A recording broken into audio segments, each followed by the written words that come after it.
함께 찬양합니다.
멸류관 벗어서 주 앞에 드리세. 서천사 깊은 노래가 온 땅에 퍼지네. 예원하게 여서 주 찬송하여라. 온 백성 죄를 속하신 만왕의 왕이세. 멸류관 벗어서 주 앞에 드리세. 그 손과 몸의 상처가 영광 중 빛나네. 하늘의 천사도 그 영광 보고서 곧 나의 신비하고자 늘 음모하도다. 멸류관 벗어서 주 앞에 드리세. 온 세상 전쟁 붙이고 참평하오겠네. 주 보좌 앞에서 온 백성 엎드려 그 하얀 얻는 영광을 늘 찬송합니다.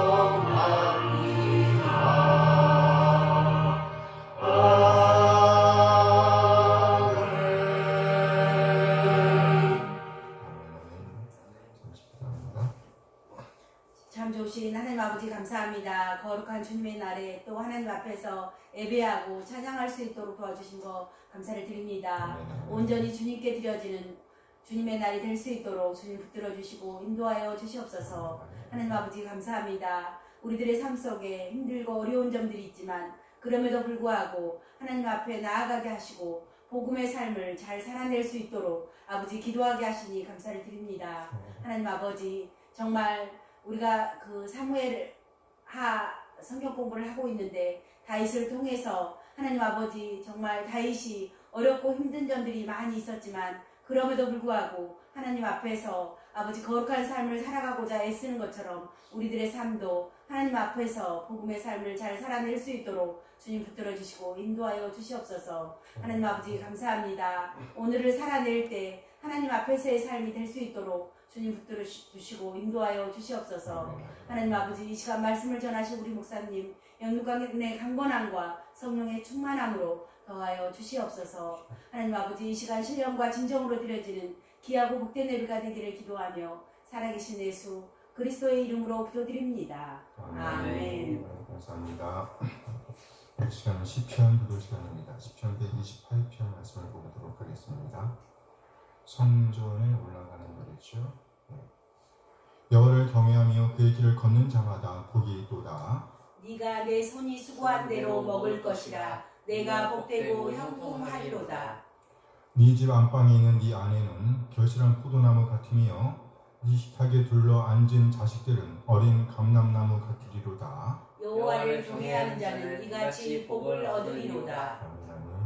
여호와께서 시온에서 네게 복을 주실지어다. 너는 평생에 예루살렘의 번영을 보며 내 자식의 자식을 볼지어다. 이스라엘에게 평강이 있을지어다. 아멘. 아멘. 기다리시죠. 네, 이 시간은 성경 속으로 사무엘하 두 번째 시간입니다. 큰 제목은요, 실체와 모형이라는 제목입니다. 실체와 모형. 실체와 모형. 이걸 꼭 기억해 주세요.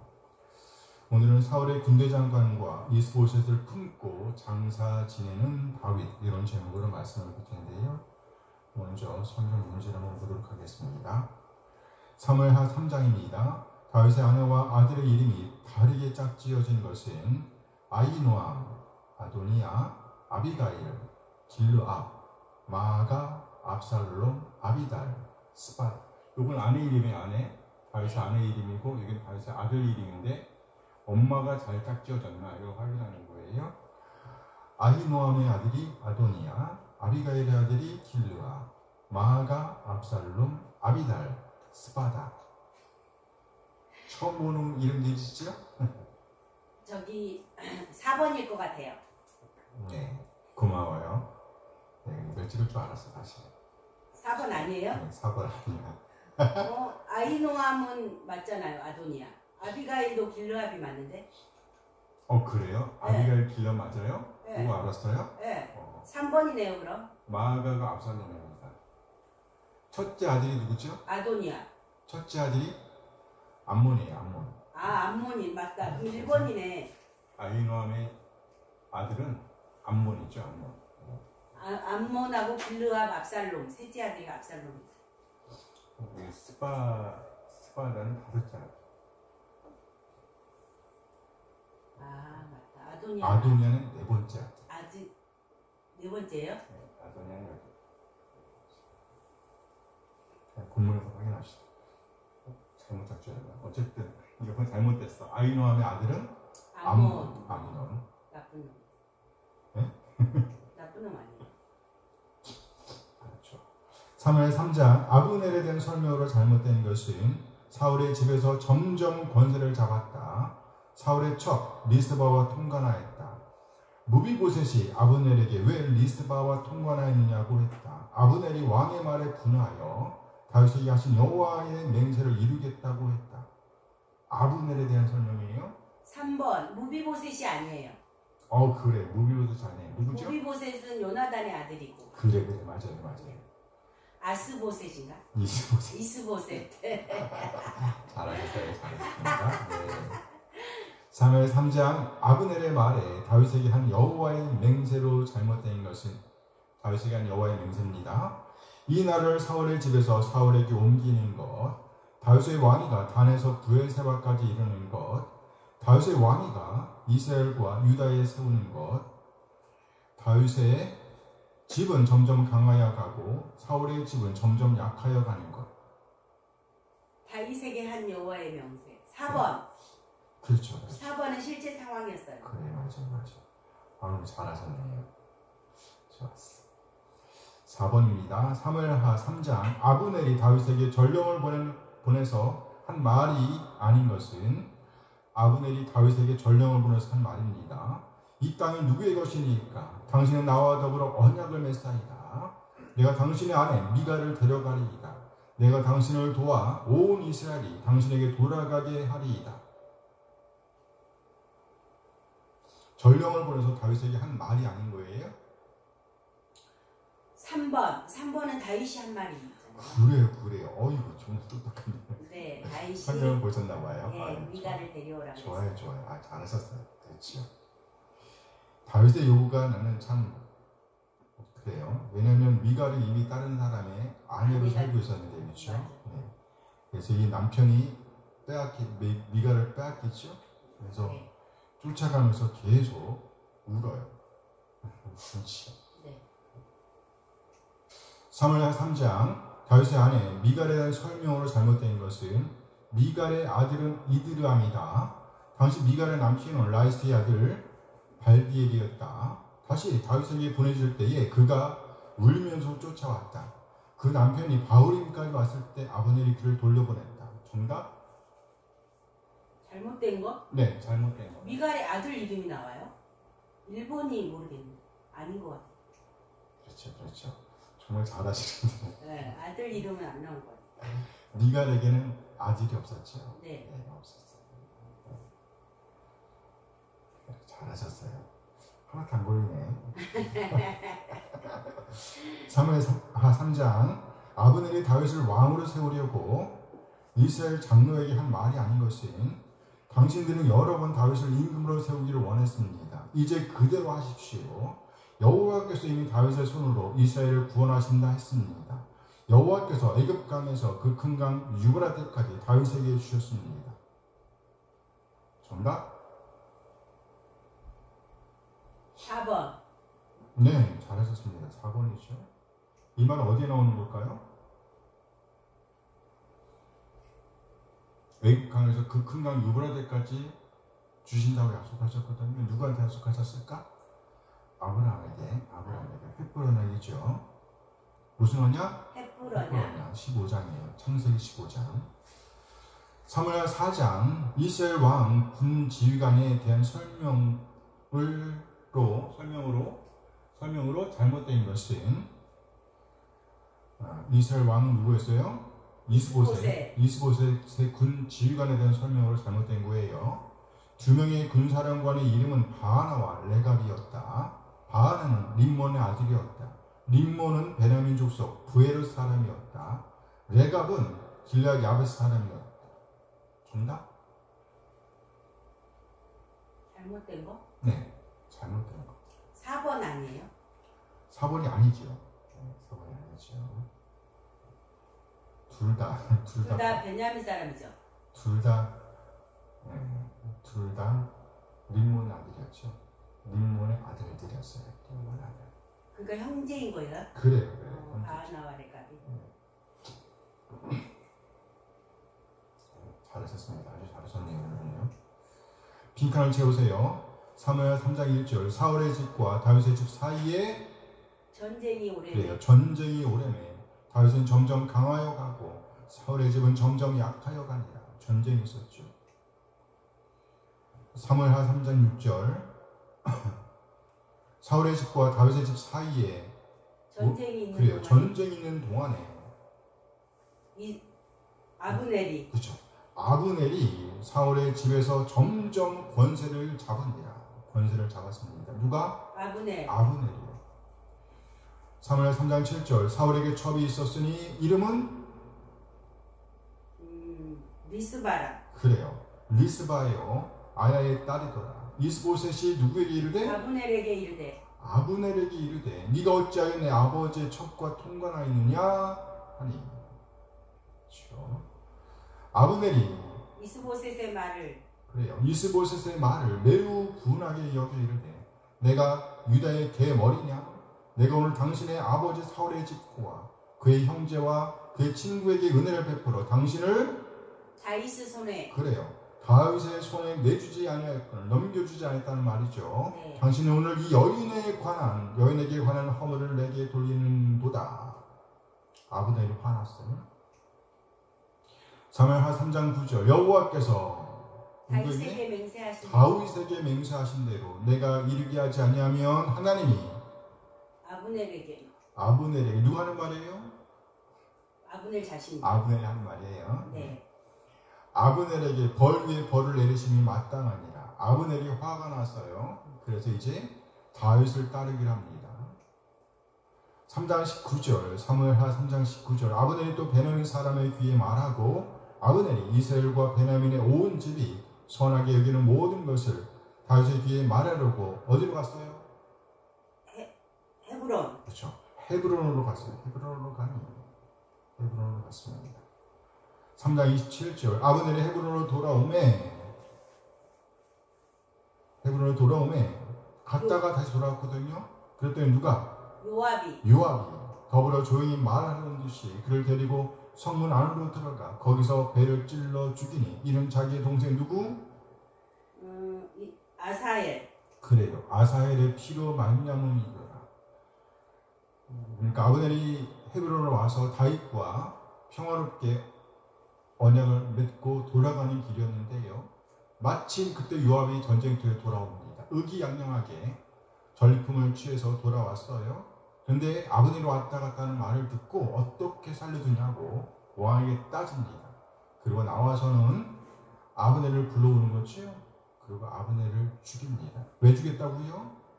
동생 아사엘의 피로 말미암아. 동생 아사엘의 피로 말미암습니다. 3장 39절 내가 기름 부음을 받은 왕이 되었으나 누가 하는 말입니까? 다윗이 하는 말이에요. 다윗이 하는 말이에요. 오늘 약해져서 누구의 아들인?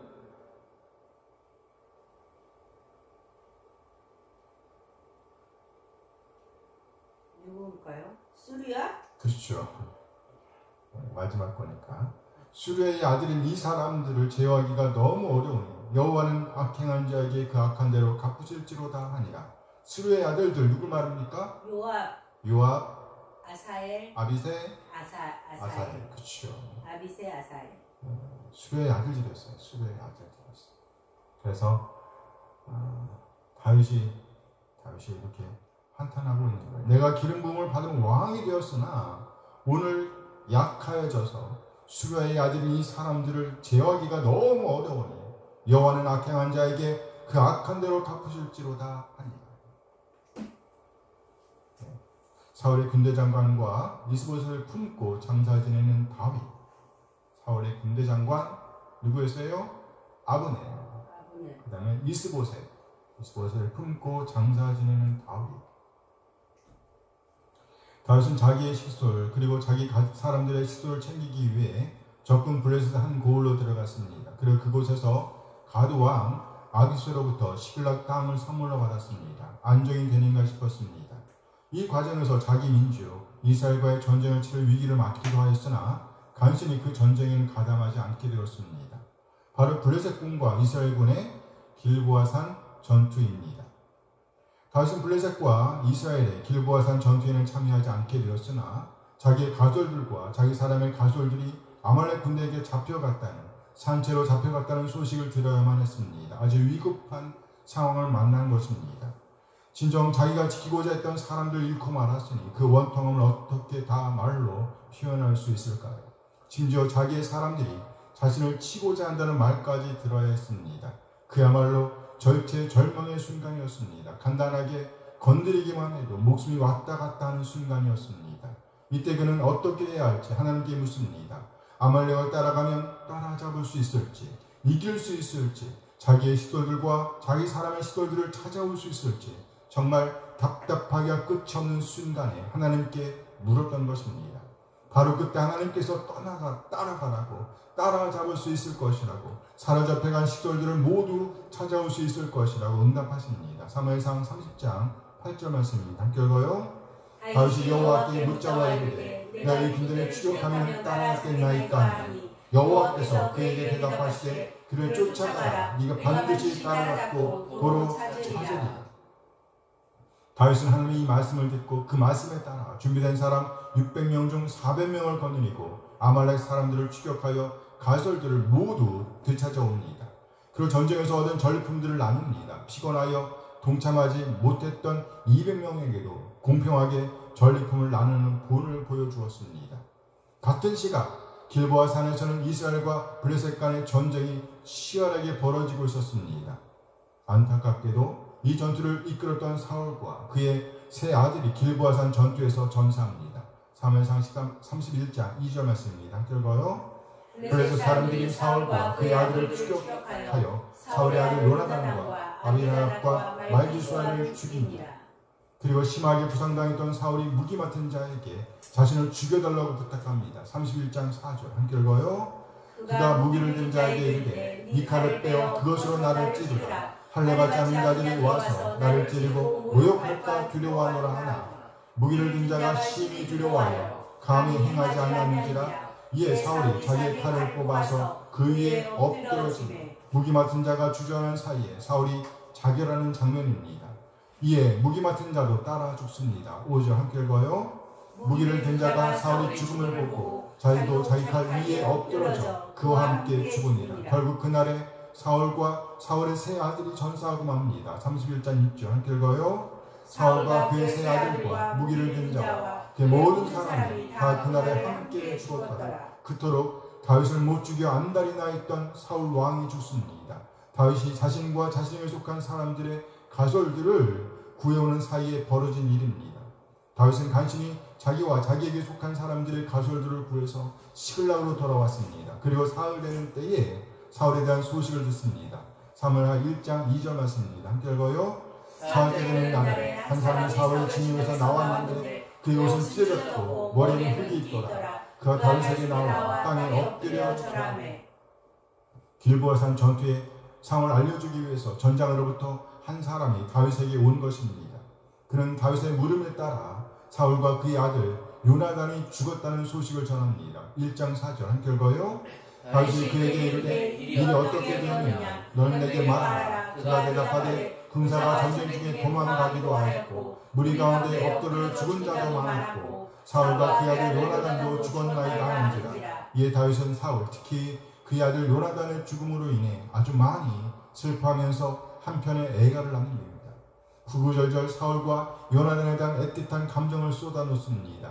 두 사람을 가리켜 용사라고 지칭하면서 그 두 사람이 지극히 서로 사랑했다고 아름다웠다고 매력이 넘쳤다고 노래합니다. 그리고 자신이 요나단에게 받았던 사랑을 떠올리면서 여인으로부터 받은 사랑보다 여인으로부터 받은 사랑보다도 더욱 짙었다고 노래합니다. 그리고 이제 비로소 다윗은 사무엘에게 기름 부음을 받은 이후 10수년이 지난 후 이스라엘의 한쪽 유다 헤브론에서 왕으로 세워집니다. 사무엘 2장 4절 말씀입니다. 함께 읽어요. 유다 사람들이 와서 거기서 다윗에게 기름을 부어 유다 족속의 왕으로 삼았더라. 어떤 사람이 다윗에게 말하여 이르되 사람을 장사한 사람은 길르앗 야베스 사람들이니이다. 사울을 장사한 사람은 길르앗 야베스 사람들이니이다. 이렇게 성경은 다윗의 현재 모습을 보여주고 있습니다. 그러나 우리는 다윗이 그 자손 예수 그리스도를 지향하고 있음을 압니다. 곧 실체로서의 다윗과 모형으로서의 다윗을 아울러 볼 수 있다는 거예요.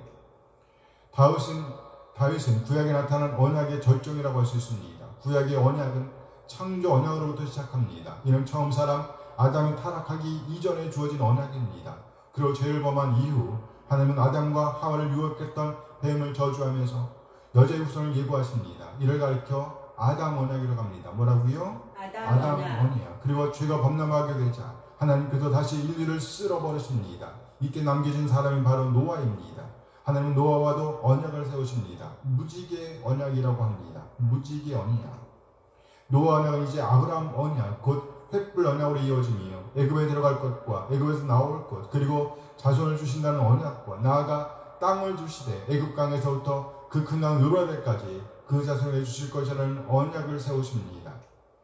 약속하신 대로 기한이 찾아 모세를 부르셔서 애굽에서 종살이하던 백성들을 이끌어내십니다. 그리고 모세와 언약을 체결하십니다.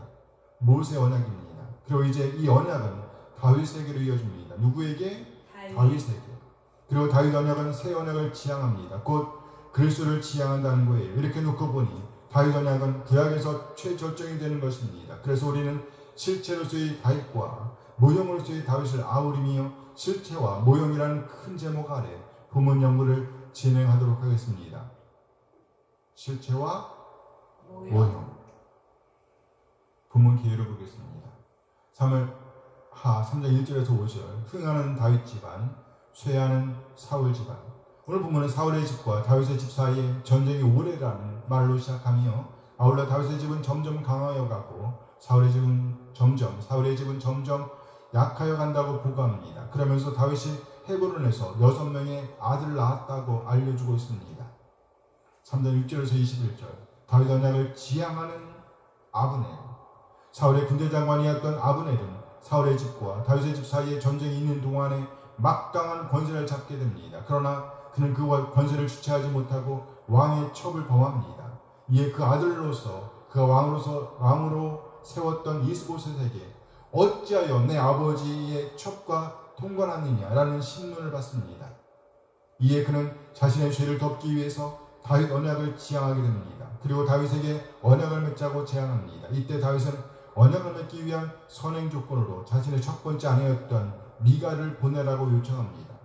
이에 아브넬은 미갈을 그의 남편 발디엘에게서 빼앗아서 다윗에게로 돌려보냅니다. 그리고 이어서 이스라엘 장로들을 설득하는 데에도 성공합니다. 이제 그는 이스라엘과 베냐민의 온 집이 선하게 여기는 모든 것을 다윗에게 전달하기 위해 자신의 부하 20명과 더불어 헤브론으로 향합니다. 그리고 헤브론에서 다윗을 만나 언약을 맺는 데 성공합니다. 그렇게 그는 기분 좋게 헤브론에서 이스라엘로 출발하였습니다. 그러나 동시에 그는 이스라엘의 이스보셋에게는 부담이 되고 말았습니다. 살아도 부담, 죽어도 부담인 사람이 된 거예요. 누가요? 아브넬. 이스보셋에게 그랬단 말이에요. 3장 22절에서 39절. 다윗에게 부담이 되었던 요압, 이스라엘의 이스보셋에게 아브넬이 부담이었다면 헤브론의 다윗에게는 요압이 부담이었습니다. 요압에게는 다윗의 버금가는 권세가 주어져 있었습니다. 요압은 적군을 크게 무찌르고 의양양하게 아주 만족한 모습으로 돌아오던 차에 아브넬이 방금 전에 왕과 만나고 돌아갔다는 이야기를 듣습니다. 요압은 쏜살같이 다윗에게로 달려가서 어찌하여 아브넬을 평안히 돌려보냈느냐고 따집니다. 그리고 본문에서 보면 다윗의 답은 듣지도 않고 또 쏜살같이 튀어나와 다윗의 허락은 구하지도 않고 아브넬을 불러오게 합니다. 그리고 그를 죽입니다. 요압이에요. 그런데 요압이 아브넬을 죽인 이유는요, 완전히 개인적인 이유에서였습니다. 3장 30절 함께 읽어요. 요압과 그의 동생 아비새가 아브넬을 죽인 것은 그가 기브온 전쟁에서 자기 동생 아사엘을 죽인 까닭이었더라. 그의 동생 아사엘은 전쟁 중에 죽은 것입니다. 성경 본문에 의하면 아브넬이 말리는데도 굳이 아브넬을 쫓다가 죽고 만 것입니다. 요압은 이 원수를 갚고자 벼르고 있었던 것입니다. 그리고 마침내 성공한 것입니다. 그러나 다윗에게는 아주 큰 부담으로 작용합니다. 그래서 다윗은 아브넬의 장례를 다 마친 다음에 이르러서야 이렇게 고백합니다. 3장 39절 함께 읽어요. 내가 기름 부음을 받은 왕이 되었으나 오늘 약하여서 수레의 아들인 이 사람들을 제어하기가 너무 어려우니 여호와는 악한 자에게 그 악한 대로 갚으실지로다 합니다. 수레의 아들인 이 사람들을 제어하기가 너무 어렵다라고 토로하고 있습니다. 바로 요압과 아비새 그리고 아사엘을 가리키는 겁니다. 착잡해하는 다윗을 봅니다. 어떻게 처리할지 갈피를 잡지 못하는 다윗의 어수선한 마음을 보는 것 같습니다. 어쨌든 그럼에도 불구하고 다윗은 최선을 다해서 이미 죽은 아브넬의 장례를 치릅니다. 이에 그를 죽였다는 오명을 벗게 되었습니다. 4장 1절에서 12절 사울의 아들 이스보셋의 장례를 치르는 가울. 본문은 이스보셋의 군사령관 2명을 언급하면서 시작합니다. 저자는 우리의 시선을 그 두 사람에게 집중하게 만듭니다. 그러더니 그 두 사람이 저지른 파렴치한 짓들을 보여줍니다. 곧 자기 군주를 배반하는 이야기입니다. 배반하는 정도가 아니라 그의 목을 칩니다. 그리고 그의 머리를 들고 다윗으로 달려갑니다. 왜 그랬을까요? 다윗으로부터 뭔가 얻기를 기대했겠죠. 다윗은 이미 사울과 그의 아들 요나단이 죽었을 때에 이 일을 겪었던 적이 있었습니다. 전장에서 달려오는 사람이 거짓으로 자신이 사울을 죽였다고 보고하면서 뭔가 기대하는 눈치를 보여주었으나 다윗은 오히려 그의 목을 칩니다. 그런데 이번에는 그때보다 더욱더 심각하게 봅니다. 그래서 그들의 손과 발을 자릅니다. 그리고 모든 사람이 볼 수 있도록 매답니다. 그리고 이어서 이스보셋의 장례를 치러줍니다. 이렇게 다윗은 끝까지 이스라엘 사람들을 아우르는 모습을 보여줍니다. 이렇게 오늘 보면은 다윗 앞에 새 시대가 열리고 있음을 보여주고 있습니다. 중심 구절을 보겠습니다. 아브넬을 위한 다윗의 애가 3장 31절에서 34절 함께 했습니다. 다윗이 요압과 및 자기와 함께 있는 모든 백성에게 이르기를 너희 옷을 찢고 굵은 배를 띠고 아브넬 앞에서 애도하라 하니라. 자기 왕이 3일을 따라가 아브넬을 헤브론에 장사하고 아브넬의 무덤에서 왕이 술을 높여 울고 백성도 다 우니라. 왕이 아브넬을 위하여 애가를 지어 이르되 아브넬의 죽음이 어찌하여 일어난 자의 죽음 같은고 네 손이 결박되지 아니하였고 네 발이 착고에 채이지 아니하였거늘 불의한 자식의 앞에 엎드러짐 같이 네가 엎드러졌도다. 온 백성이 다시 그를 슬퍼하여 우니라. 다윗은 철저하게 그의 백성들과 마음을 공유하고 있습니다. 다윗이 백성들의 눈높이에 자신을 낮추었다는 겁니다. 아브넬을 헤브론에 장사하고 아브넬의 무덤에서 왕이 소리를 높여 울고 백성도 다 우니라. 다윗은 아브넬을 장사하고 매장하고 그리고 그의 무덤 앞에서 소리를 높여 웁니다. 소리를 높여 엉엉 울었어요. 그러자 백성들도 함께 웁니다. 이것이 보여주는 그림이 뭔가요? 백성의 눈높이까지 자신을 낮추는 다윗의 모습을 보여주는 것입니다. 그러자 백성들도 다윗과 마음을 공유합니다. 그와 함께 소리를 높여 우는 모습에서 우리는 그 장면을 보게 됩니다. 다윗은 그저 한번 그렇게 하고 만 것이 아니었습니다. 반복해서 자신의 힘을 다 써서 애곡합니다. 그러자 백성들도 그에 맞춰 다윗의 울음에 동참하며 소리 높여 웁니다. 그렇게 다윗과 그의 백성들이 서로 교통하고 있었습니다. 이와 같이 교통이 고통을 이기는 힘으로 작용합니다. 우리 가운데도 이런 교통이 이루어지게 되길 소원합니다. 지도자만 오는 공동체 또는 지체들만 오는 공동체는 아름다운 공동체라고 할 수가 없습니다. 지도자와 지체가 함께 교통하는 아름다운 공동체가 되어지길 소원합니다. 아멘. 목회자는 한 편의 설교를 만들어내기 위해서 일주일 동안 피를 말립니다. 그러면 그 설교를 듣는 지체들은 어떨까요? 지체들은 지체들대로 그날 받은 말씀을 갖고 그 말씀을 가슴에 품고 삶이 현장으로 나아가 전쟁과 같은 삶을 살아내고 있습니다. 이렇게 서로 영향을 주고받는 공동체가 바로 그리스도인의 공동체인 것입니다. 서로의 힘이 되며 서로의 위로가 되는 공동체, 그렇게 함께 세워져가는 공동체가 바로 교회라는 것이에요. 다윗은 그렇게 이 결정적인 순간에 지체들과 같이 마음을 공유하였습니다. 백성이 이해하는 데까지 자신을 낮추기를 주저하지 않았습니다. 왕이 맨바닥에 앉아서 통곡한다는 것, 소리 높여 목청껏 외쳐온다는 것, 애곡한다는 것, 결코 쉬운 일이 아니지요. 묵백성에게 받아들여줄 때까지 슬픔을 공유하는 다윗. 3장 35절에서 37절 함께 했습니다. 성경의 묵백성이 나와 다윗에게 음식을 권하니 다윗이 명사에 이르되 만일 내가 해주기 전에 떡이나 다른 모든 것을 맛보면 하나님 내게 벌 위에 벌을 내리심이 마땅하니라. 온 백성이 되고 기뻐하며 왕이 무슨 일을 하는지 우리가 다 기뻐하므로 이 나라야 온 백성과 온 이스라엘이 내 아들 아브넬을 죽인 것이 왕이 한 것이 아닌 줄을 아니라. 진정 다윗은 중간에 뜨뜻미지근하게 멈추지 않았습니다. 백성들이 완전하게 이해할 수 있을 때까지 자신의 애통하는 모습을 보여줍니다. 진정 중요한 것은 내 편에서의 만족이 아님을 보여주는 것입니다. 온 백성이 보고 기뻐하며 왕이 무슨 일을 하든지 무리가 다 기뻐하므로 온 백성이 보고 기뻐했다고 표현하고 있습니다. 무엇을 보았다는 말인가요? 지쳐있는 상태임에도 불구하고 금식하면서 계속 애통해하고 있는 모습입니다. 물론 자신이 저지른 일도 아니었습니다. 그러나 마치 자신이 그 일을 저지른 것처럼 그 이상으로 금식하면서 슬퍼하고 애통하는 모습을 보여주었습니다. 그러자 백성이 감동합니다. 이렇게 다윗은 정말 중요할 때에 감동을 주었습니다. 함께 읽어요. 이 나라야 온 백성과 온 이스라엘이 내 아들 죽인 것이 왕이 한 것이 아닌 줄을 아니라. 이렇게 다윗은 자신에 대한 백성들의 오해를 접게 하였습니다. 그러나 이것은 다윗의 목표가 아니었습니다. 다윗은 그저 진정으로 슬퍼하고 애통하는 본을 보이고자 하였을 뿐입니다. 그리고 아브넬을 잃은 백성들과 마음을 공유하고자 했을 뿐입니다. 그런데 그런 그의 낮아짐이, 그런 그의 교통이 백성들의 이해를 얻는 데까지 이르게 된 것입니다.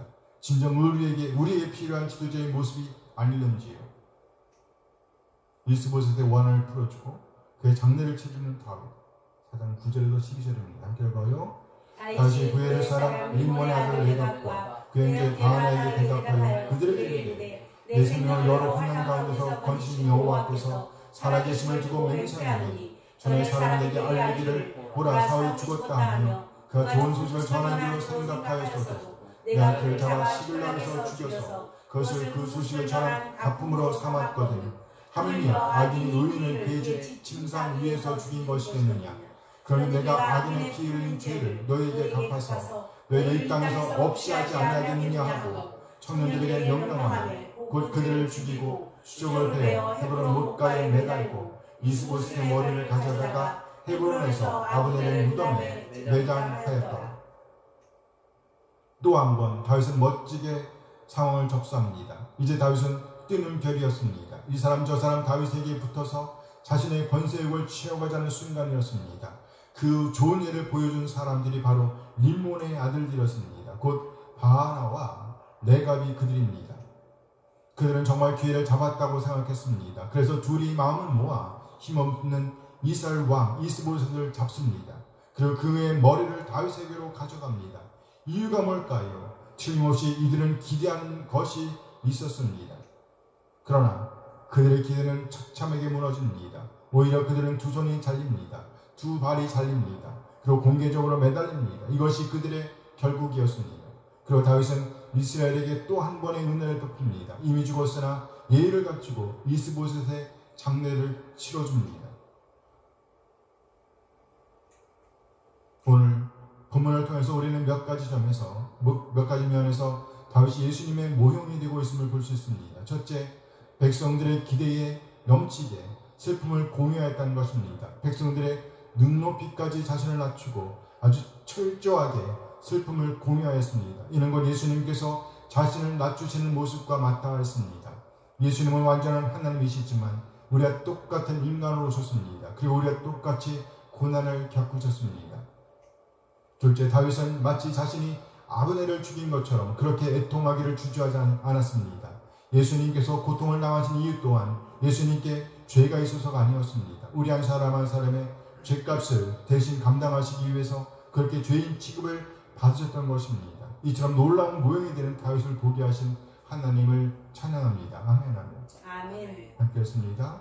우리 한 사람 우리 삶의 현장에서 아름다운 믿음의 본을 보여주되 진정으로 마음을 공유하는 우리 한 사람 되어지길 소원합니다. 그래서 우리 하나님의 복음을 드러내며 나아가 우리 하나님의 이름을 영어롭게 하는 자로 자리에 임하게 되기를 소원합니다.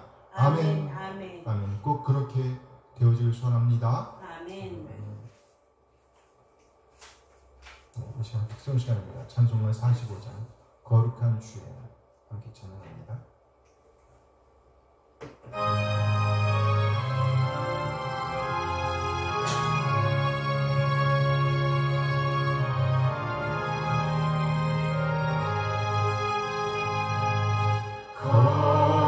거룩한 주의 날 주 앞에 모여서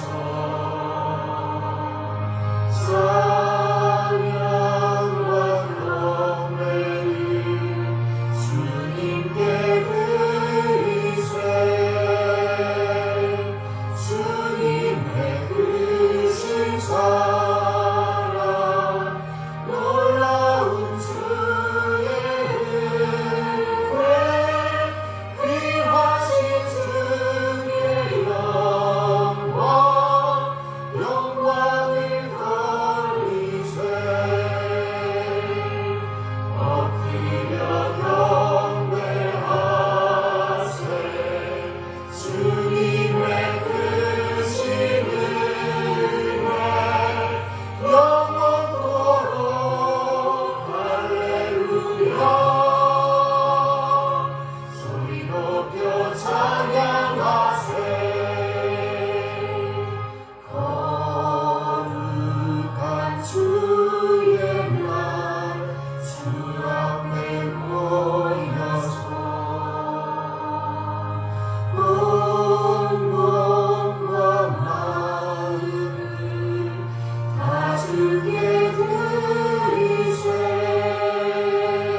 하나님의 선하신 인도하심에 감사드립니다. 우리 한 사람 한 사람을 구원하시기 위해서 독생자를 보내신 하나님의 그 놀라운 사랑을 찬양합니다.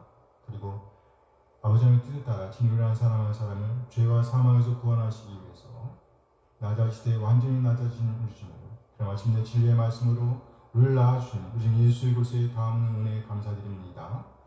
독생을 내오신 우리의 놀라운 사랑과 예수님의 은혜를 깨닫게 하심으로 우리를 하나님의 자녀로 거듭나게 하신 성령 하나님의 인도하심을 찬양합니다.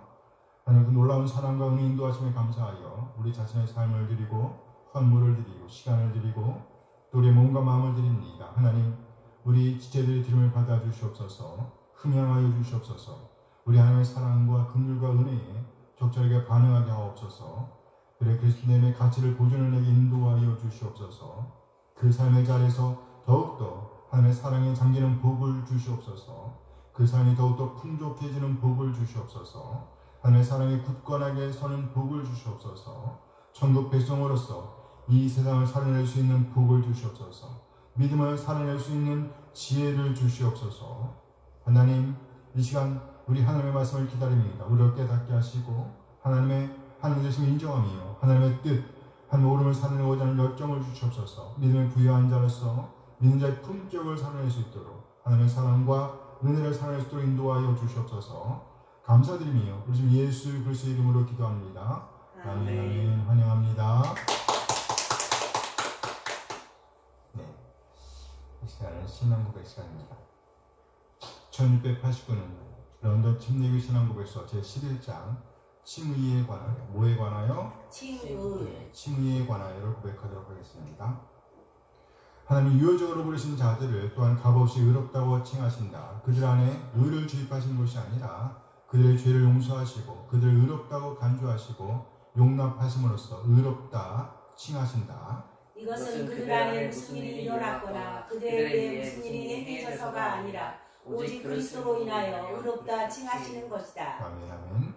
또한 신앙 자체나 믿음의 행동이나 그 밖에 어떤 복음적 순종을 그들의 의로 여기시는 것이 아니라 모든 율법에 대한 그리스도의 능동적 순종과 그리스도의 중심에 이르는 수동적 순종을 그들의 전적이고 유일한 의가 전가함으로써 유일한 의로 전가함으로써 그들을 의롭다 칭하시는 것이다. 아멘. 아멘. 그들은 믿음에 의해 그를 영접하고 그를 의지하고 그의 의를 얻게 된다. 이것은 그들이 스스로 획득하여 소유하는 것이 아니라 하나님이 주시는 선물이다. 그러므로 그리스도와 그의 의를 영접하고 의지할 수 있는 믿음은 칭의의 유일한 도구이다. 의롭다 칭함을 받은 사람 안에는 믿음만이 홀로 있는 것이 아니라 언제나 모든 다른 구속적 은혜를 동반한다. 그러므로 이 믿음은 죽은 믿음이 아니라 사랑으로 역사하는 믿음이다. 그리스도는 그의 순종과 죽음을 통해서 의롭다 칭함을 받은 모든 사람의 빚을 충분하게 갚아주셨고 그들을 대신하여 십자가에서 피 흘리심으로 자신을 희생 제물로 드리셨고 그들의 죄책을 떠맡으심으로 그들에 관한 하나님의 공의를 적절하게 실제로 또한 충분히 만족시키셨다. 그리스도는 아버지께로부터 보내심을 받았고 그들을 대신하여 행해진 그리스도의 순종과 부상은 아버지께 용납되었기 때문에 그들의 칭의는 그들 안에 내재 있는 어떤 공로에 의한 것이 아니라 오직 값없는 은혜에 의한 것이고 죄인들의 칭의에 있어서 하나님의 엄격한 공의와 풍성한 은혜는 둘 다 영광스럽게 충족되는 것이다. 하나님께서는 영원서부터 택함받은 모든 사람을 의롭다 칭할 것을 작정하셨다. 그리고 때가 차서 그리스도를 그들의 죄를 위해 죽게 하시고 그들의 칭의를 위해서 다시 살리셨다. 그러나 성령께서 적절한 시기에 그들에게 그리스도를 실질적으로 적용하시기 전에는 그들은 개인적으로 의롭다 칭함을 받을 수 없다. 하나님은 의롭다 칭함을 받은 사람들의 죄들을 계속적으로 용서하신다. 그리고 비록 그들이 칭의의 상태에서 결코 떨어질 수 없다 할지라도 그들은 그들의 죄 때문에 하나님의 구성적 진노를 살 수도 있다. 그리고 이런 경우에 그들은 스스로 겸손하고 죄를 고백하며 용서를 빌고 믿음과 해결을 새롭게 하기 전에는 대개 회복된 그분의 얼굴의 빛을 볼 수가 없다. 함께 구약시대의 신자들의 칭의는 이 같은 모든 관점에서 신약시대의 신자들의 칭의와 하나이며 동일하다. 아멘. 메시지 아모스 1장 11절에서 2장 3절 말씀을 보도록 하겠습니다. 여호와께서 이와 같이 말씀하시되 에돔의 선악을 죄로 말미암아 내가 그 벌을 돌이키지 아니하리니 이는 그가 칼로 그의 형제를 쫓아가며 긍휼을 버리며 항상 맹렬히 화를 내며 분을 끝없이 품었습니다. 내가 대만에 불을 보내리니 보스라의 그 골들을 사르리라.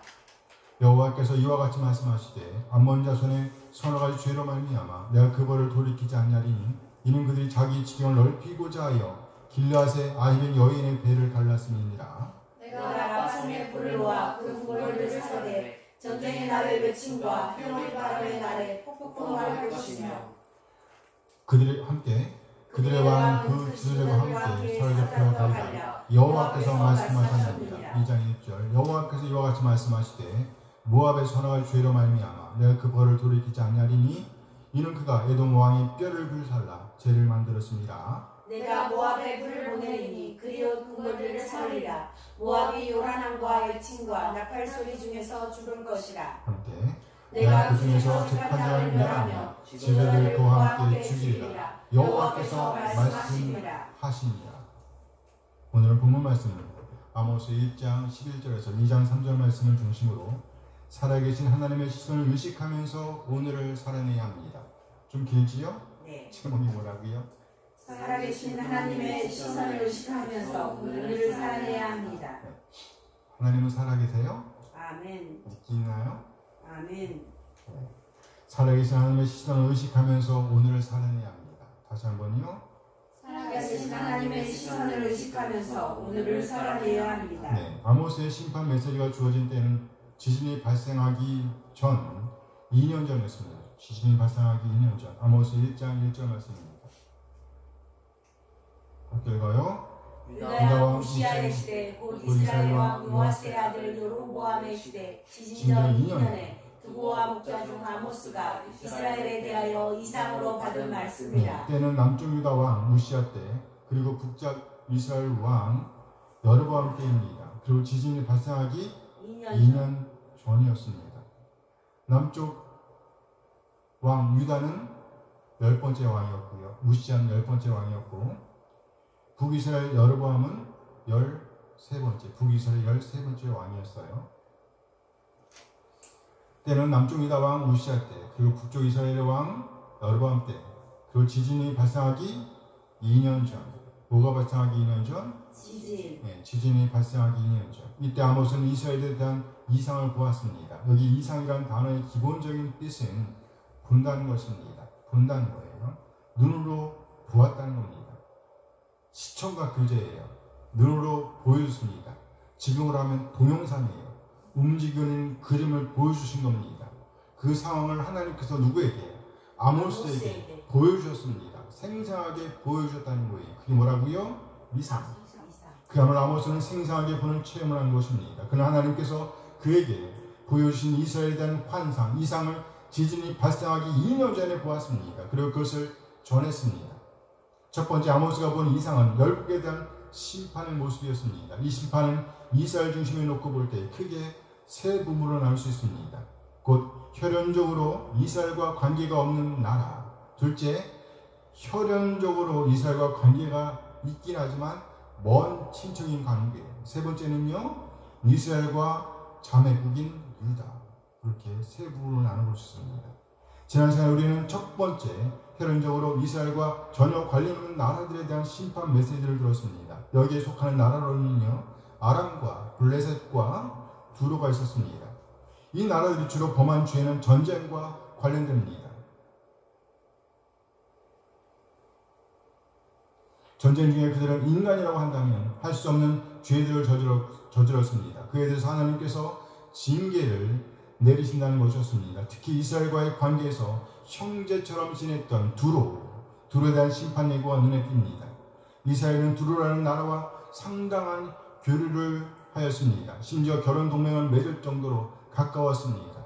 그러나 이 관계로 인해서 이스라엘은 더욱더 하나님과 멀어졌습니다. 하나님과 멀어졌어요. 결국 하나님의 심판을 받아 그 결혼 동맹은 처참하게 끝나게 되었습니다. 이스라엘과 두로의 결혼 동맹은 이스라엘뿐만 아니라 이스라엘의 자매국인 유다에까지 영향을 미쳤습니다. 아주 큰 영향을 끼쳤어요. 바로 아합과 이세벨의 딸인 아달랴가 유다의 5번째 왕인 여호람과 결혼한 거예요. 여호람. 5번째 왕이 여호람 또는 요람이라고 말하죠. 여호람. 아달랴 또한 그 어머니 이세벨 못지않게 악한 왕후였습니다. 아달랴는요, 자기 아들 아하샤 왕이 죽었다는 소식을 듣자마자, 그 사실을 확인하자마자 그 아들의 모든 씨를 죽입니다. 죽여요. 아니, 어떻게 죽여? 열왕기하 11장 1절 말씀입니다. 함께 읽어요. 아하샤의 어머니 아달랴가 그 아들이 죽은 것을 보고 일어나 왕의 자손을 모두 멸절하였으나 왕의 자손을 모두 멸절하였다. 이처럼 이스라엘과 두로의 연합은 유대에까지 악한 영향을 끼쳤습니다. 이스라엘과 유다가 두로와의 관계로 인해서 점점 더 하나님과 멀어졌다는 것을 보여준 겁니다. 이러고와 이스라엘과 두로의 만남은 차라리 만나지 않았다면 좋았을 만남처럼 보입니다. 우리는 어떤가요? 만나면 만날수록 좋은 사람, 만나면 만날수록 가치 있는 사람으로 자리매김하고 있죠? 심판의 대상이 되었던 그 나라들은 인간이라고 하면 저지를 수 없는 일들을 행하였으므로 심판을 받을 수밖에 없었습니다. 그럼 지금은 어떨까요? 사람으로서의 도리를 키고 배워야 할 공간인 학교에서 폭력이 일어나고 있습니다. 또 멀쩡한 것 같은 세상에서 인신매매가 일어나고 있습니다. 세상을 어지럽히는 온갖 것들이 널려 있습니다. 그 모든 것들이 하나님을 예배하지 못하게 하고 있습니다. 하나님과 멀어지게 하고 있습니다. 그렇다면 이 또한 하나님의 심판을 불러올 징조가 아닐까요? 지금이 바로 지진 전 2년이 아닐는지요. 우리 모두 아모스의 메시지를 통해서 경고를 삼게 되길 소원합니다. 경고를 삼게 되길 소원합니다. 깨워줘야 돼요. 깨어나야 되는 말이죠. 아무리 우리에게 이익이 되는 관계일지라도 그 관계가 나와 하나님과의 관계를 막고 있다고 하면, 막는다고 하면, 하나님과의 관계를 멀어지게 하고 있다면 확 끊어내야 합니다. 우리에게 두로는 어디인가요? 우리에게 두로는 어디인가? 오늘은 지난 시간에 이어서 아모스가 본 열국 심판 환상 중에서 혈연적으로 먼 친척 관계에 해당하는 나라들에 대한 메시지를 보도록 합니다. 곧 에돔과 암몬 그리고 모압에 대한 심판 환상입니다. 오늘 보면 11절 말씀입니다. 아모스 1장 11절 함께 읽어요. 여호와께서 이와 같이 말씀하시되 에돔의 선악할 죄로 말미암아 내가 그 벌을 돌이키지 않나니 이는가 칼로 그의 형제를 쫓아가며 긍휼을 버리며 항상 맹렬히 화를 내며 그를 끝없이 품었습니다. 이제 여호와께서 에돔의 죄를 지적합니다. 에돔은 사해의 남쪽, 여매의 남쪽 지역을 감싸고 있는 누워있는 나라. 그림으로 한번 볼게요. 에돔 어디 있어요? 아래. 이게 여매예요. 감싸고 있죠, 에돔을. 그래서 이 표현을 어떻게 합니까? 여매, 이걸 여매라고 들으면 사해라고 하고 성경에 여매라고 나옵니다. 이거를 감싸고 누워있다. 멋있는 표현이죠? 에돔은요,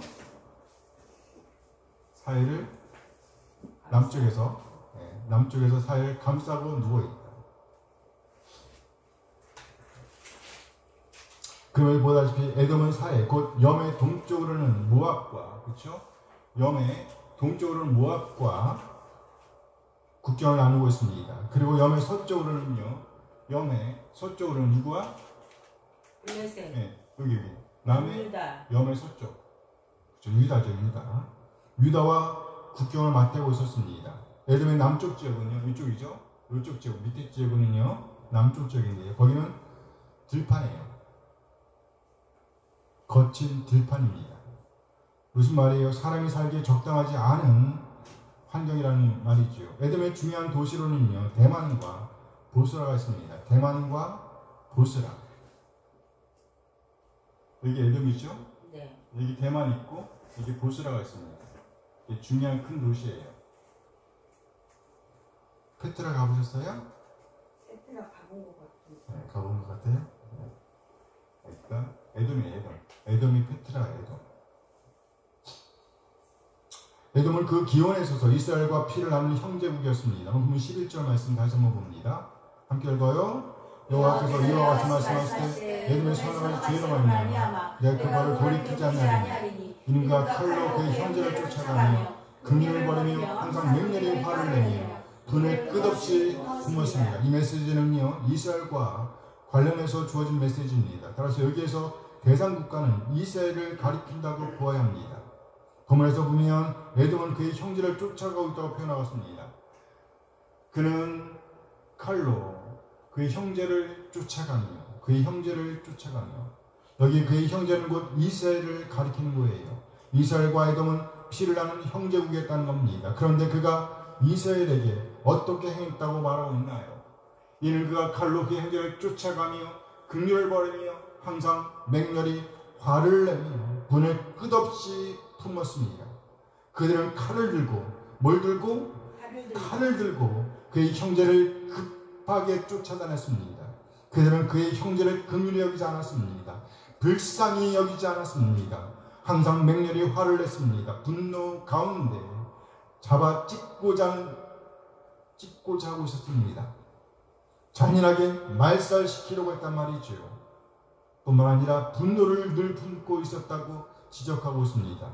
형제인데. 에돔은 마치 피에 대한 목마름을 해결하지 못한 짐승과 같았습니다. 에돔의 코에서는 분노의 기운이 불기둥처럼 코에서 불기둥처럼 분노의 콧김이 나오고 있었어요. 쉴 수 없이. 죽음처럼 차디 찬 그들의 눈매는요 상대국을 향한 한파로 싸늘함으로 얼려놓았습니다. 꽁꽁 얼게 만들었단 말이죠. 그래서 마침내 하나님께서 움직이십니다. 그들 정의로운 하나님께서 공의로우신 하나님께서 판결을 내리십니다. 분노의 콧김을 내뿜는 자들, 그 심장에 전혀 인간성이 들어있지 않은 민족들, 잔인함과 무자비함으로 가득 찬 사람들, 그들을 하나님께서 긍휼히 여기실 수가 없다는 말입니다.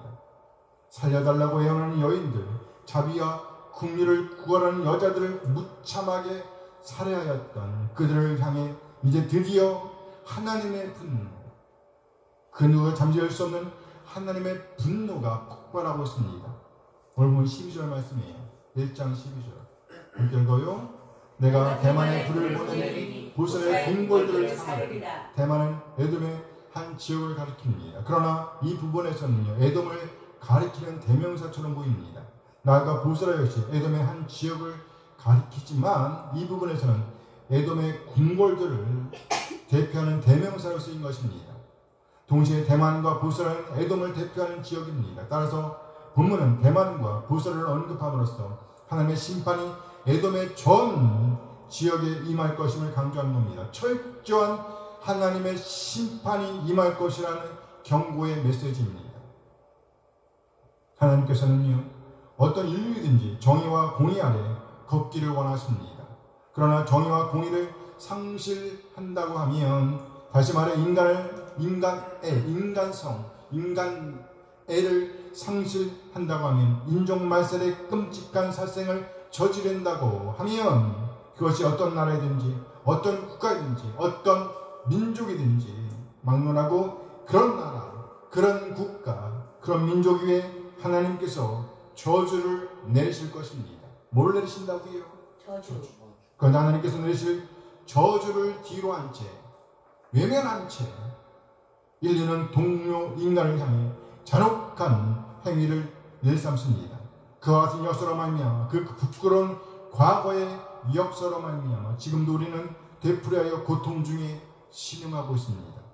적어도 우리는 그런 고통스러운 역사를 남기는 일에서 빠지게 되길 소원합니다. 동참하지 않게 되길 원해요. 아멘. 절대로 고통스러운 역사를 남기는 자들과 동역하지 않는 우리 한 사람 한 사람 되어지길 소원합니다. 아직도 생존자들의 절규와 비명과 악몽이 응어리진 채로 기억되는 유대인의 대학살 사건이 있었습니다.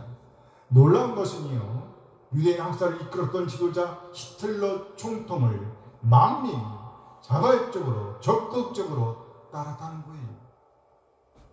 그러나 그의 광적인 반유대주의는 그야말로 처참한 살인을 불러왔습니다. 나치의 흉무도한 인종말살 정책으로 인해서 600만 명이나 되는 사람들이, 유대인들이 죽임을 당하였습니다. 우리나라에서도 비슷한 일들이 일제강점기에 수없이 많이 일어났습니다. 그중 제암리교회 방화사건은 그야말로 반인륜적인 일이 아니라 할 수가 없습니다. 1919년 4월 15일 경기도 수원군 향남면 제암리에 위치하고 있던 제암리 감리교회에서 일어난 학살 사건입니다. 기독교적 정신을 바탕으로 하는 민족 저항운동을 저지하기 위한 일제의 계획적인 만행이었습니다. 15세 이상의 성인 남자들을 모두 교회당에, 제암리교회 그 교회당에 모이게 합니다. 이유는요, 만세운동을 진압하며 너무 심한 매질을 한 것을 사과하겠다는 거예요. 뭐 하겠다고요? 사과하겠다는 이유를 들어서 그 사람들을 전부 다 교회당으로 불러봅니다. 명단까지 가지고 있었어요. 한 명 한 명 체크하면서 안 온 사람 대대사가 집어넣었어요.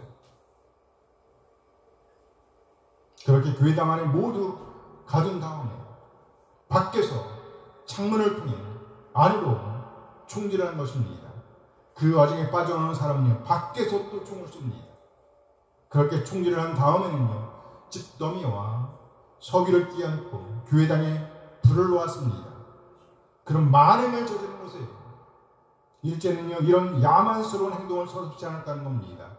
더욱이 소녀들을 잡아갔습니다. 마치 사자에게 먹잇감을 던지듯이 병사들에게 던져주기 위해서 말이죠. 그야말로 반인륜적인 범죄를 하지 않을 수가 없습니다.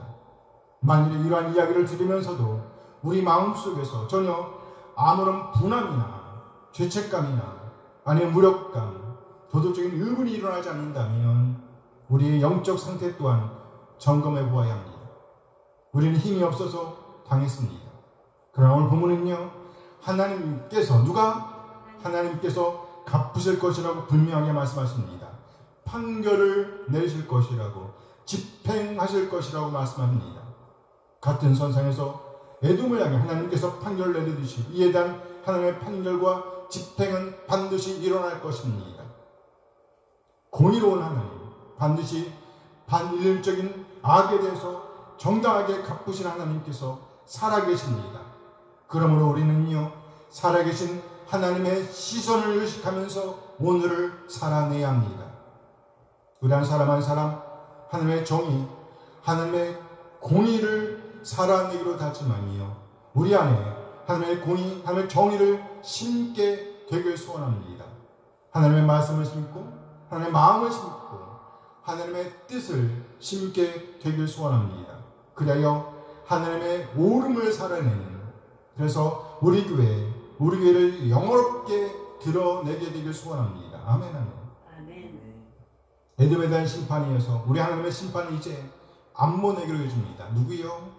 암몬. 오늘 보면 13절 말씀입니다. 아모스 1장 13절 함께 읽어요. 여호와께서 이와 같이 말씀하시되 암몬 자손의 천한 죄로 말미암아 내 그 벌을 돌이키지 않으니 이는 그들이 자기의 짐을 넓히고자 하여 길르앗에 알던 여인의 배를 갈랐습니다. 암몬 자손에 대한 심판 메시지입니다. 암몬 민족의 기원은요, 아브라함의 조카 롯에게로 거슬러 올라갑니다. 롯에게는 2명의 딸이 있었습니다. 그중 작은 딸을 통해서 태어난 아들이 바로 암몬입니다. 암몬. 그 암몬 조상이 됩니다. 암몬 족속은요, 요단 동편 모압의 북쪽 지역에 위치하고 있었습니다. 암몬. 여기는 모압이죠? 여기는요, 암몬입니다. 암몬. 북쪽으로는요, 북쪽이 어디예요? 이쪽이죠? 북쪽. 길르앗. 그렇죠. 맞아요. 잘 하셨어요. 길르앗 북쪽에, 길르앗 북쪽에 위치하고 있었어요. 그 남쪽은 어디입니까? 이쪽이죠. 모압과 모압 쪽에 있었습니다. 그리고 동쪽으로는요, 동쪽은 이쪽이죠. 이 사막 쪽인데요, 이쪽에도 수많은 나라들이 자리하고 있었습니다. 그야말로 이쪽은 강이잖아요. 사방에 꽉꽉 막혀 있었단 말이죠. 숨을 쉴 여유가 없을 정도로 사방이 다른 민족에 의해서 둘러싸여 있었다는 겁니다. 그들이 살아남을 수 있는 길이란 오직 영토를 팽창시키는 것밖에 없었습니다. 그래서 영토 확장의 계획이 그들로 하여금 잔인한 살생을 감행하게 만든 겁니다. 무모하게 앞뒤 가리지 않고 생각 없이 그저 영토 확장에만 신경을 쓰다 보니까 하지 말아야 할 일을 저지르고 만 것입니다. 오로지 영토 확장만, 땅에만 관심이 있었단 말이에요.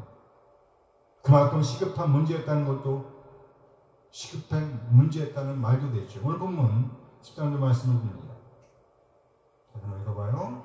여호와께서 이와 같이 말씀하시되 아몬 자손의 선악을 죄로 말미암아 내가 그거를 돌이키지 아니하리니 이는 그들이 자기 중을 넓히고자 하여 길라앗 아이는 여인의 배를 갈랐습니다. 그저 영토 확장만을 보는 것입니다. 이론에 그들은요 저질러서는 안 되는 반인륜적인 죄를 저지르고 맙니다. 사람의 돌이 사람이 가야 할 길을 저버렸단 말이에요.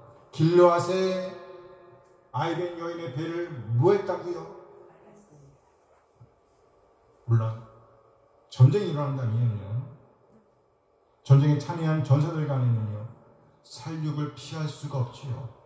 그러나 적어도 비인간적인 살육, 아무리 전쟁이 싫다고 할지라도 아무런 힘이 없는 연약한 아이들이나 여인들을 살육하는 일은 지금도 그렇지만요 그 옛날에도 받아들여질 수 없는 일이었습니다. 아이들, 여인들은 살해 대상이 아니었다는 거예요.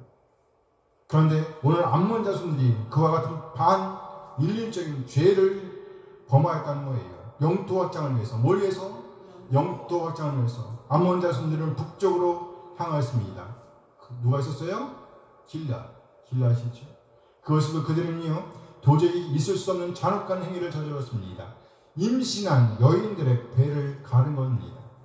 그리고 태아를 끄집어내어 죽이는 야만적인 살상, 야만적인 짐승만도 못한 짓거리들을 행하였습니다.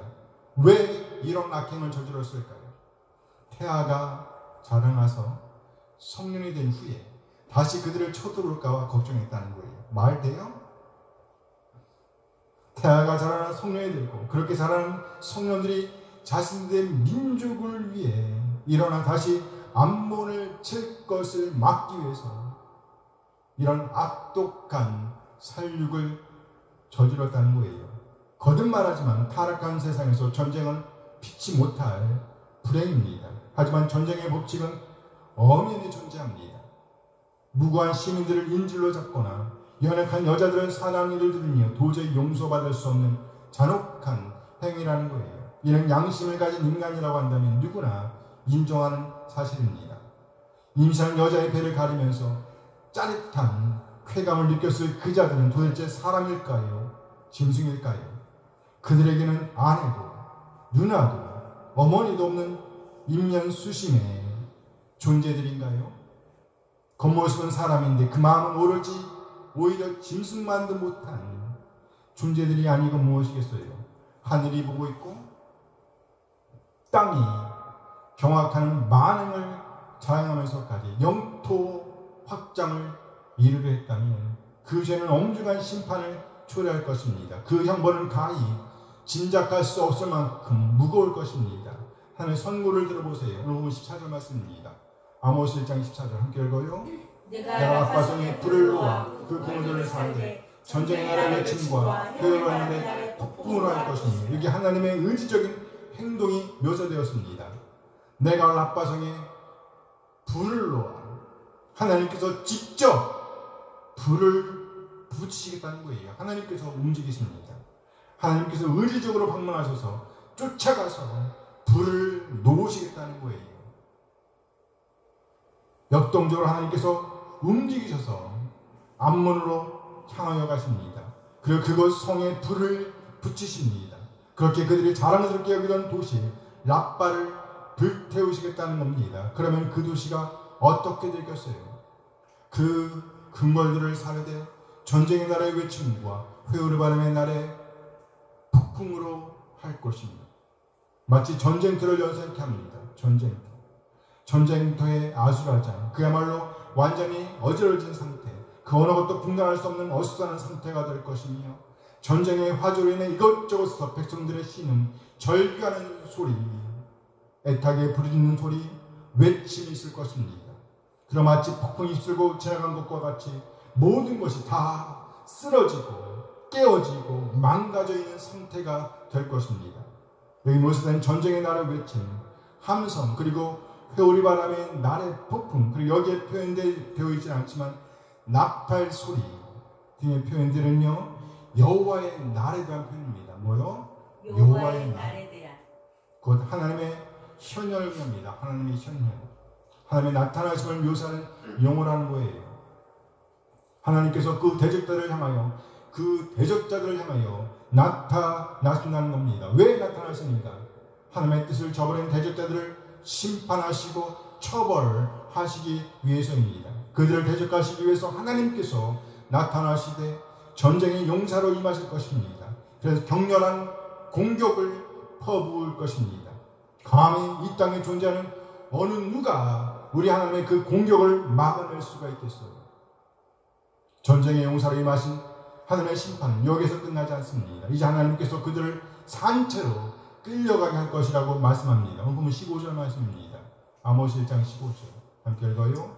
그들의 왕은 그 집을 함께 사로잡혀가리라. 여호와께서 말씀하셨느니라. 암몬에게 내려진 최후의 재앙과 저주는요, 왕과 그의 관리들이 멀고도 먼 땅으로 사로잡혀 가는 것입니다. 합당한 대가를 받게 될 것임을 보여주는 겁니다. 합당한 값을 치르게 하신단 말이죠. 그들은 폭력과 잔인함으로 그들이 새롭게 장만한 자랑스러운 영토에서 그들의 산업들을 시작했습니다. 그리고 멋들어진 집을 세웠습니다. 마치 영광할 것이라고 생각했습니다. 영원히 그 터에서 안전하고 행복하게 살 수 있을 것이라고 생각했습니다. 그러나 그들은 그 모든 것들을 다 내놓아야만 했습니다. 그리고 그 마지막에는요, 저는 예기치 않았던 일을 당합니다. 수갑에 채워져서 꽁꽁 묶여서 남의 땅으로, 알지도 못하는 땅으로 끌려오게 될 것이라는 경고입니다. 사로잡혀가리라. 정의롭고 공평한 하나님의 심판이 내릴 것이라는 메시지입니다. 우리가 사는 삶의 현장도 어찌 보면 전쟁터와 같은 세상입니다. 먹고 먹기는 숨가쁜 싸움, 눈에 보이지 않는 싸움들이 이곳저곳서 펼쳐지고 있습니다. 전쟁은 피할 수가 없다고 할지라도 넘지 말아야 할 선이 있음을 오늘 본문은 우리에게 말씀하고 있습니다. 오늘 본문에서 인간적으로 우리가 돌보아야 할 사람들이 누구인지를 보여주고 있습니다. 첫째, 우리가 돌보아야 할 사람들은요, 형제라고 말씀하고 있습니다. 누구라고요? 형제. 둘째, 비록 전쟁 중이라고 할지라도 우리는요, 아이된 여인을 돌봐야 한다라고 말씀하고 있습니다. 이는 곧 우리의 도움과 보호를 필요로 하는 형제와 이웃을 대표하는 표현이라고 할 수 있습니다. 곧 힘이 없고 약한 자들을 대표한다는 거예요. 하나님은 이렇게 약한 자들, 힘이 없는 자들의 보호자이십니다. 그러므로 이들을 보호하지 않는 것, 억압하는 것, 폭행을 저지르는 것, 곧 하나님을 대적하는 행위가 되는 것입니다. 반드시 하나님의 심판을 초월하게 된다는 거예요. 지금도 우리 하나님은 우리에게 친족과 이웃을 살피라고 권고하고 있습니다. 바울 사도가 디모데에게 주는 메시지입니다. 디모데전서 5장 8절 말씀이에요. 함께 읽어요. 누구든지 자기 친족, 특히 자기 가족을 돌보지 않으면 믿음을 배반하는 자요, 불신자보다 더 악한 자입니다. 불신자보다 더 악한 자입니다. 형제를 돌보라는 메시지예요. 그리고 또 과부를 챙기라는 말씀도 주고 있습니다. 16절 말씀입니다. 함께 읽어요. 날 믿는 여자에게 과부 친족이 있거든 자기가 도와주고 교회가 짐지지 않게 하라. 이는 참 과부를 도와주게 하랍니다. 교회가 할 일 또한 참 과부를 돌보는 일이라는 거예요. 그러므로 참 과부를 존대해야 한다고 가르치고 있습니다. 곧 약한 자의 보호자가 되라는 말씀입니다. 디모데전서 5장 3절 말씀입니다. 함께 읽어요. 참 과부를 존대하라. 우리가 진정 하나님으로 섬기고 있는 자녀라고 한다면 비록 전쟁터와 같은 삶의 현장을 살아가고 있지만 그 와중에서도 진정 우리가 도와야 할 사람들을 반드시 챙겨야 한다는 말씀으로 받을 수 있습니다. 그것이 바로 하나님의 뜻, 하나님의 마음이기 때문입니다. 그런데 오늘 에돔이나 모압은요, 일을 저버린 현재를 살아내고 있었습니다. 그래야 하나님의 심판을 피할 수가 없게 된 겁니다. 하나님의 심판 메시지는 이제 모압으로 이어집니다. 오늘 보면 2장 1절 말씀입니다. 함께 읽어요. 여호와께서 이와 같이 말씀하시되 모압의 선악을 죄로 말미암아 내가 그 벌을 돌이키지 아니하리니 이는 그가 에돔 왕의 뼈를 불살라 죄를 만들었습니다. 모압은 혈통적으로 암몬과 형제 국가입니다. 그리고 이스라엘과는 먼 친척 관계에 있었습니다. 바로 아브라함의 조카 롯의 후손이기 때문이죠. 롯은 자신의 첫째 딸을 통해서 모압을 출생하였습니다. 지리적으로 보면 북쪽으로는 암몬과 맞닿아 있고요, 남쪽으로는 에돔과 맞닿아 있습니다. 그렇죠? 네. 어디 보기랬죠? 모압. 모압. 그렇죠. 모압에 북쪽으로는 암몬, 남쪽으로는 에돔, 왼쪽은 유다. 야곱. 이제 아모스는요, 모압을 향한 심판을 예고합니다. 그렇다면 모압의 죄는 뭘까요? 이는 곧 에돔 왕의 뼈를 불태워 죄를 만들었다는 거예요. 이는 그가 에돔 왕의 뼈를 불살라 뭘 만들었다고요? 죄를 만들었습니다. 우리는 전통에서요, 돌아가신 부모나 선조들의 돌아가신 날을 기념하고 그들의 묘소를 돌보는 것은요, 부모님을 향한 존경과 애정의 표현이기도 합니다. 그러므로 벌어진 무덤이나 잘 가꾸어지지 않은 묘소에 대해 사람들은 효성이 없는 무정한 자식이라고 비난합니다. 또는 부모도 모르는 배운 망독한 자식이라고 욕합니다. 국가 차원에서도요, 이러한 전통은 그대로 반영됩니다. 한 국가의 주권자인 임금, 왕의 무덤의 위용은 멋들어진 무덤, 당당한 무덤은 그 사람의 업적과 밀접한 관련이 있다는 거예요. 무덤을 관리하고 보존하는 노력은요, 그들에 대한 존경을 표현하는 예식의 일부입니다. 이와 같은 문화적 요인을 배경으로 오늘 본문을 이해해 볼 때 왕의 뼈를 불살라 죄를 만든 사건은요, 충분히 비난받아 마땅한 죄라는 거예요. 모압을 향한 비난은요, 그들의 탐욕이나 폭력이 아니었습니다. 오히려 다른 사람들을 향한 그들의 모욕적인 태도를 지적하고 있습니다. 모욕적인 태도, 즉 조상들과 죽은 자들을 공경하고 받드는 사회와 문화에서 다른 사람의 시신을 함부로 다루거나 무덤을 파헤치는 행위는 가장 피해야 할 행위였다는 겁니다. 이는 가증스러운 혐오의 대상이기 때문입니다. 따라서 왕의 무덤을 파헤쳐서 그 뼈들을 불에 태워 죄를 만들었다는 것은 야만스러운 행위입니다. 이는 곧 그 나라 전체에 대한 모욕이고 도전입니다.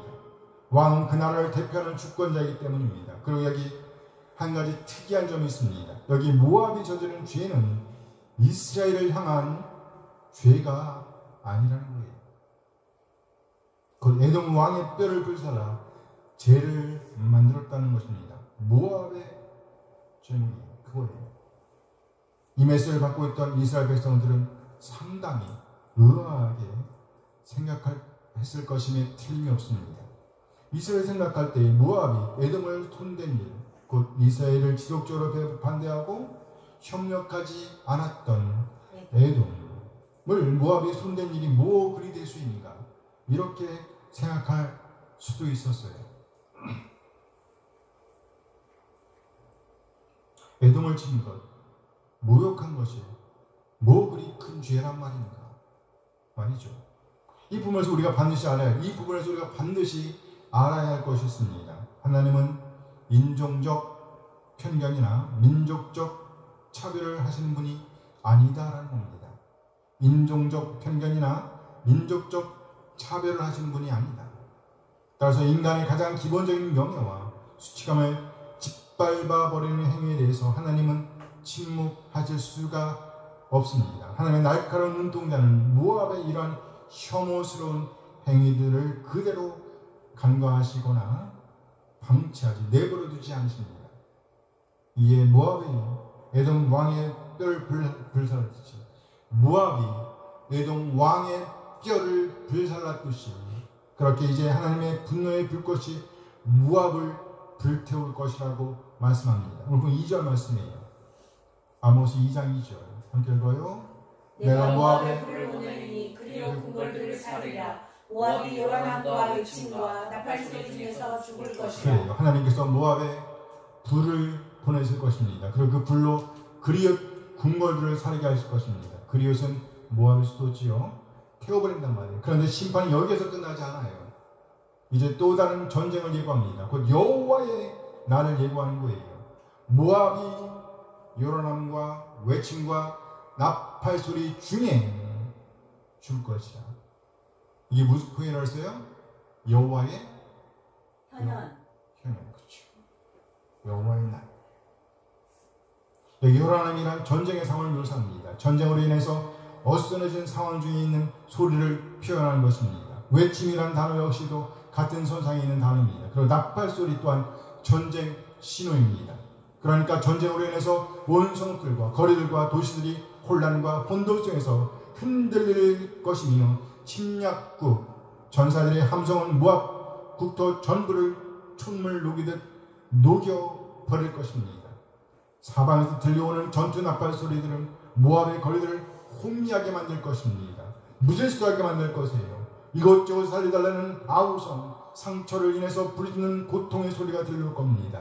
아우성과 고통의 소리, 신음과 절규로 가득 찰 것이며 전쟁의 참상, 눈 뜨고는 도저히 볼 수 없는 끔찍한 상처로 난 비명소리가 온 데서 들려올 것입니다.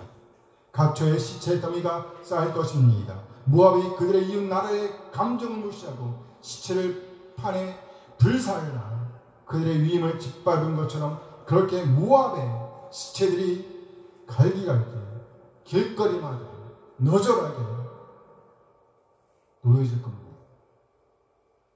하나님의 심판은요, 이러한 불행을 가져온 모압의 정치 지도자들인 재판장들과 관리들에게 그 1차적 형벌을 시행할 것입니다. 지도자들에게. 오늘 보면 3절 말씀이에요. 2장 3절 함께 읽어요.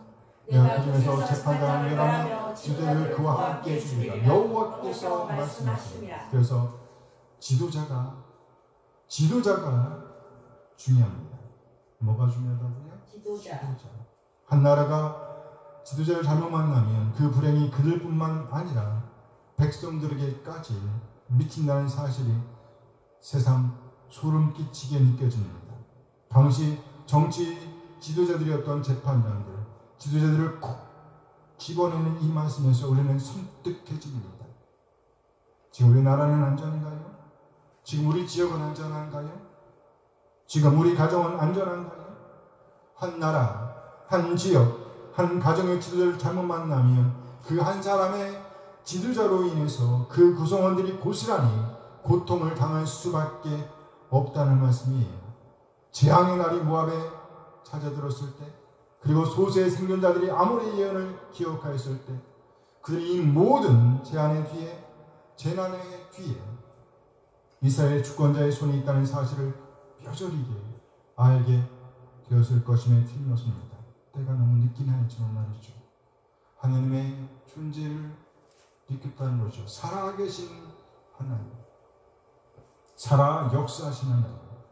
우리는 여기까지 6나라의 심판 메시지를 보았습니다. 곧 이스라엘과 혈연적인 관계가 전혀 없는 세 나라, 아람과 블레셋과 두로, 그리고 혈연적인 관계가 있는 먼 친척 나라로서 에돔과 암몬과 모압에 대한 심판 메시지를 들었습니다. 우리는 이 메시지를 들으면서 몇 가지 중요한 사실을 확인할 수 있습니다. 첫째, 하나님께서 만국의 주권자이시라는 겁니다. 만국의 주권자.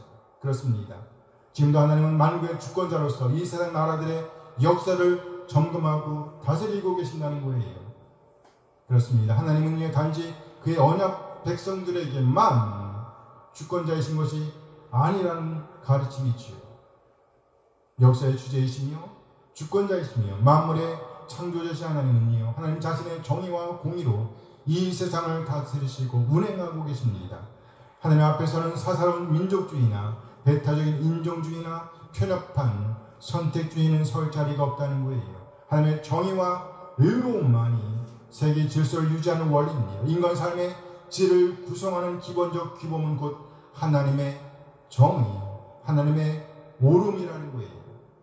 그러므로 진정한 의미에서의 샬롬은 하나님의 오름, 하나님의 정의와 공의가 실현되는 현장이 임하는 겁니다. 하나님의 정의, 하나님의 오름을 떠난 샬롬에는 있을 수가 없습니다.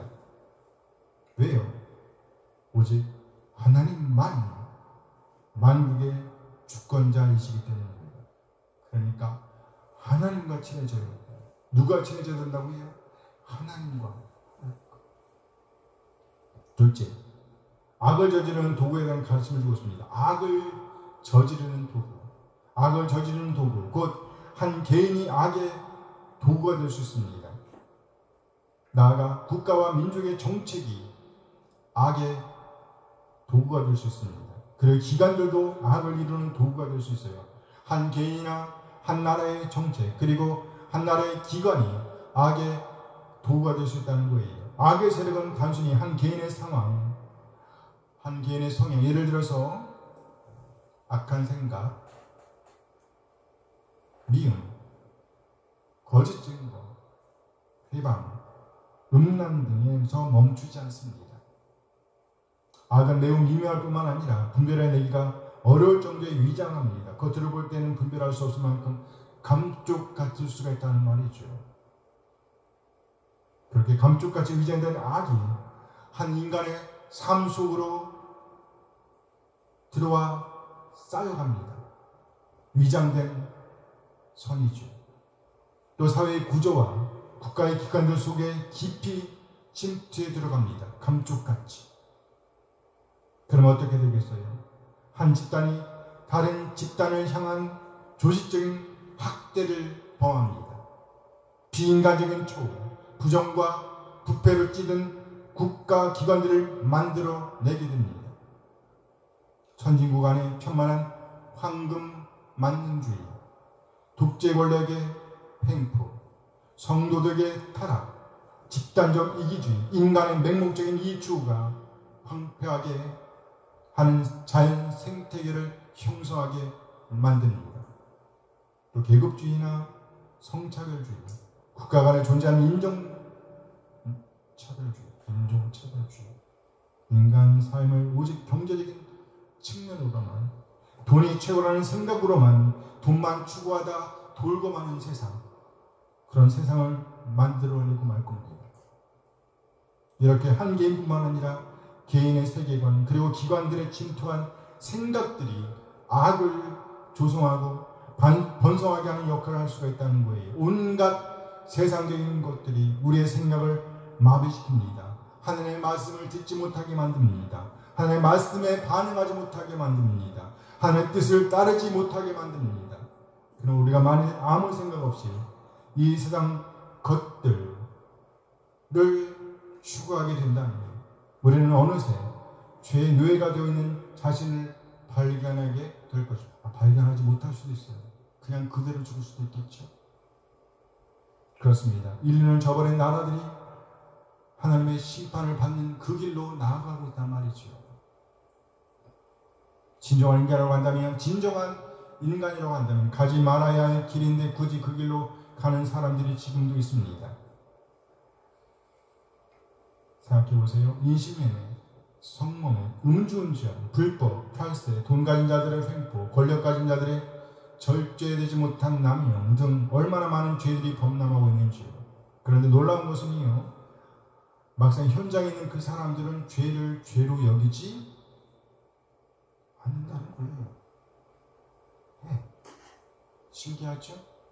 죄를 죄로 여기지 않아요. 그것을 자신들의 업적이라고 자랑합니다. 오히려 자신에게 주어진 힘을 잘못 쓰고 있으면서도, 하나님의 은혜로 받은 것들을 누리고 있으면서도 전혀 그것을 인식하지 못하고 있는 사람들이 많으면 많을수록 세상은 점점 더 어두워지는 것입니다. 나만 잘 살면 된다고요? 아니요. 나누지 않으면 안 됩니다. 특별히 하나님을 믿는 사람들, 그렇게 고백하는 사람들은 세상을 바르게 분별할 수 있어야 합니다. 이 세상 나라들을 향해 제사장 나라로 부르심을 받은 자들로서 빛을 비추는 삶을 살아내야 합니다. 거짓 것들에 속으면 안 된다는 말이에요. 이 세상의 빛과 소금으로 우리 자신의 정체성을 드러내야 한다는 거예요. 꼭 그렇게 되길 소원합니다. 아멘. 셋째, 열국 심판이 보여주는 교훈은요, 하나님의 심판이 임의적이지 않다는 겁니다. 마음대로 주어지는 것이 아니에요. 심판을 불러오는 근거가 있다는 겁니다. 죄를 저질렀기 때문이라는 것이죠. 그래서 심판을 오는 겁니다. 그리고 그에 따른 벌을 받게 된다는 것이죠. 넷째, 특별히 중요한 것은요, 하나님은요, 약한 자, 뭐라고요? 약한 자의 보호자시라는 겁니다. 하나님은요, 약한 자의 보호자이십니다. 그럼 우리는 이 점을 분명히 인식하고 있어야 합니다. 하나님은 약한 자의 보호자이십니다. 힘이 없는 자의 보호자이십니다. 그들의 절대적인 변호자라는 거예요. 그래서 만일에 어떤 사람이, 어떤 나라가 약한 어떤 사람, 약한 어떤 나라를 압제하고 불의하게 됐다고 하면 반드시 하나님께서 책임을 물으실 것입니다. 성경이 주어지지 않았던 이방 백성들, 명문화된 하나님의 계명과 율법들을 소유하지 않았던 멸국들도 국제 간의 관습과 도덕법, 자연법 속에 담겨져 있는 정의의 법에 의해서 검증되고 처벌을 받습니다. 그렇다면 하나님의 백성인 우리의 책임은 얼마나 더 무겁고 중대하겠어요. 하나님의 백성이라고 자부하면서 하나님을 섬기고 있다고 말하면서 글순이라면서 세상 사람들의 기준에도 미치지 못하는 도덕 기준을 가지고 있다면 얼마나 준엄한 심판을 받겠어요. 언젠가 하나님께서 주제할 최후의 법정에 서게 될 것을 안다고 하면, 참으로 우리가 이 사실을 안다고 하면 오늘 우리의 삶은 얼마나 더 달라질 수가 있을까요? 우리 한 사람 한 사람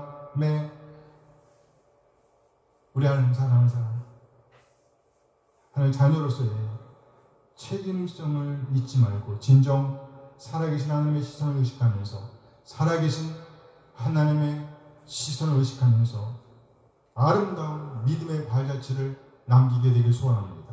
아멘. 아멘. 아멘. 아멘. 이 시간 기도하실 때 열국 심판이 주는 교훈들을 생각하시면서 하나님께서 만국의 주권자이시라는 것, 한 개인뿐만 아니라 한 나라의 정책, 기관들도 죄의 도가 될 수 있다는 것, 그리고 하나님의 심판은 절대로 임의적인 것이 아니라는 것, 그리고 무엇보다 하나님은 약한 자들, 곧 압제받는 자들, 소외된 자들의 보호자이시라는 사실을 꼭 기억하게 되길 소원합니다. 이러면서 이 근거에서 우리 한 사람 한 사람 살아계신 하나님의 시선을 의식하면서 하나님의 자녀로서의 정체성을 지켜내는 오늘을 살아내기를 다짐하는 이 시간이 되었으면 좋겠습니다. 잠시 후 받은 말씀을 생각하시면서 기도하십니다. 기도하시겠습니다.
부족한 사람, 하나님의 하나님 되심을 인정하며 살아계신 하나님의 시선을 의식하면서 하나님의 자녀로서의 오늘을 살아낼 수 있도록 인도하여 주시옵소서. 늘 하나님의 말씀을 읽고 듣고 연구하고 묵상하며 주신 말씀에 따라 바르게 반응하는 오늘을 살아낼 수 있도록 그렇게 자발적으로 적극적으로 우리 하나님과 교통하는 우리의 삶이 될 수 있도록 인도하여 주시옵소서. 우리 귀한 말씀 주시며 감사드리며 우리 주 예수 그리스도의 이름으로 기도합니다. 아멘. 하나님 찬양하면서 일어나십니다.